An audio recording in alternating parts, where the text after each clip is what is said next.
Yo Matchmaker PH, Saul Cinnamon Canelo Alvarez, sobrang lakas talaga mga ka-matchmaker. Dito nga po sa round 4 ay pinabagsak niya itong si Jaime Munguia.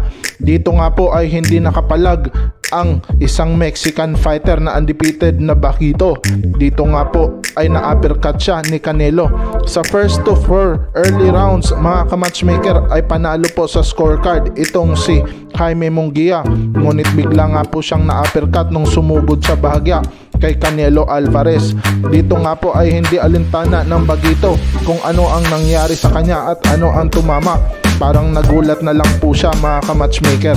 Dito nga po ay medyo hiningal na itong si Saul Canelo Alvarez sapagkat sa malalakas na mga suntok na kanyang binibitawan.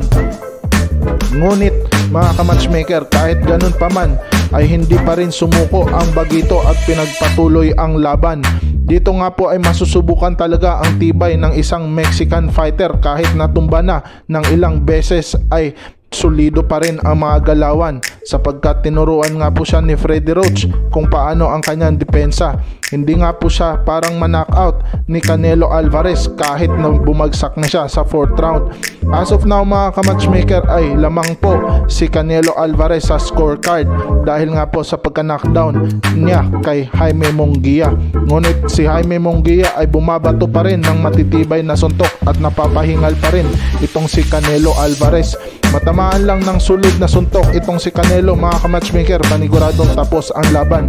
Ngunit malaking bentahe talaga kay Canelo ang pagkabagsak ni Jaime Munguia sa scorecards. Papi chulo talaga itong si Canelo Alvarez, larangan ng boxing. Kaya naman kinakabahan pa rin itong si Oscar De La Hoya sa kanyang Bagito. Dito ay masasabi natin na itong si Jaime Munguia ay may dugong Meksikano pala sapagkat palaban talaga. Kahit bumagsak na ay umaariba pa rin sa ibabaw ng lona. Kaya naman respeto pa rin dito kay Jaime Munguia sapagkat lumalaban pa rin ito ng bonggang-bongga sa ibabaw ng lona kahit ang kanyang kalaban ay isang undisputed champion.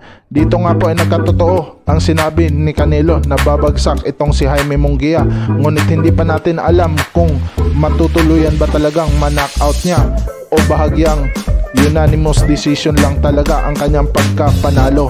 Feeling ko mga ka-matchmaker ay mananalo itong si Canelo via unanimous decision sapagkat round 10 na. Pero palaban pa rin itong si Jaime Munguia, hindi nagpapatalo.